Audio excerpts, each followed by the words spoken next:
10/5/2025 May 10 സമയം 4:05 കൃത്യം. ഇപ്പോൾ ഡൽഹിയിലെ ജമാ മസ്ജിദിലാണ് ഇപ്പോൾ നിൽക്കുന്നതോ. ഡൽഹിയിൽ കംപ്ലീറ്റ് അങ്ങനെയായി ഇങ്ങനെയായി, എയർപോർട്ടുകൾ ക്ലോസ് ചെയ്തു, അതായി ഇതായി എന്നൊക്കെ പറഞ്ഞു മീഡിയ അങ്ങനെ ഭയങ്കര ഘോരം സംസാരിക്കുന്നുണ്ട്. ഭയങ്കര അവരുടെ TRP റേറ്റ് ഇങ്ങനെ കൂട്ടാൻ വേണ്ടിയിട്ട് ഇങ്ങനെ ഭയങ്കരമായിട്ട് ഇങ്ങനെ പറയുന്നുണ്ട്. ഇന്ന് രാവിലെ 2 മണിക്കാണ് ഞാൻ ഡൽഹി എയർപോർട്ടിൽ ലാൻഡ് ചെയ്യുന്നത്. ഇന്നലെ കൊച്ചിയിൽ നിന്നാണ് കയറിയത്. ഇവിടെ യാതൊരു പ്രശ്നമില്ല. എയർപോർട്ടിൽ കുറച്ച് സെക്യൂരിറ്റി സാധനങ്ങൾ എന്നുള്ളതിലേറെ കുറച്ച് അലേർട്ട് റേറ്റ് കൂടിയിട്ടുണ്ട്. മീഡിയകളിൽ പറയുന്നത് പോലെ ഭയങ്കര സംഭവങ്ങളൊന്നുമില്ല. ഈ മീഡിയ ഇങ്ങനെ പറയുമ്പോഴുള്ള സാധനങ്ങൾ അങ്ങനത്തെ അറിയോ, കുറേ വിദ്യാഭ്യാസപരമായ ആവശ്യങ്ങൾക്കും ഹെൽത്ത് ഇഷ്യൂസ് അല്ലെങ്കിൽ ഹോസ്പിറ്റൽ ആവശ്യങ്ങൾക്ക്, മെഡിക്കൽ ആവശ്യങ്ങൾക്കൊക്കെ വരുന്ന ജോലി ആവശ്യങ്ങൾക്കൊക്കെ ഡൽഹി വഴി എയർപോർട്ടുകൾ അല്ലെങ്കിൽ ഡൽഹി വഴിയൊക്കെ വരുന്ന ആളുകൾ പാനിക് ആയിക്കൊണ്ടിരിക്കുകയാണ്. ഒരു പ്രശ്നമല്ല.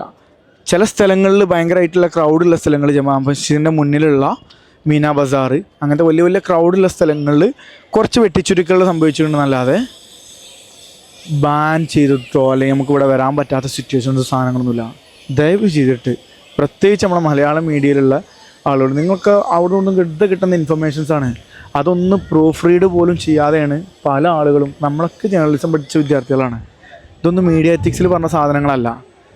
ആളുകളെ പാനിക്കാക്കലും അല്ലെങ്കിൽ ഒരു ഫാക്ച്വൽ ഇൻഫർമേഷൻ അല്ലാതെ ഡിസ്ഇൻഫർമേഷൻ ഷെയർ ചെയ്തതൊന്നും ജേർണലിസത്തിൽ ഞങ്ങളാരും പഠിച്ചിട്ടില്ല. 7 വർഷം ജേർണലിസം നമ്മളും പഠിച്ചിട്ടുണ്ട്.